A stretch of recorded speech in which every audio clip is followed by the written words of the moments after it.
மீசையை முறுக்கி வரான் முச்சந்தியில் நடந்து வரான்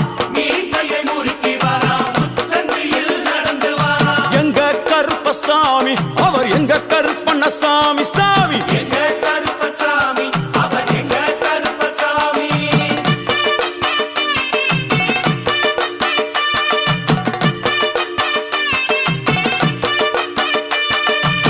வில்லாளி வீரனுக்கு வீரமணி கண்டருக்கு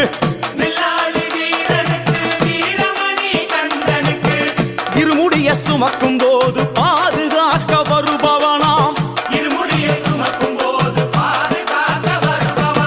எங்க கருப்பசாமி அவர் எங்க கருப்பசாமி சாமி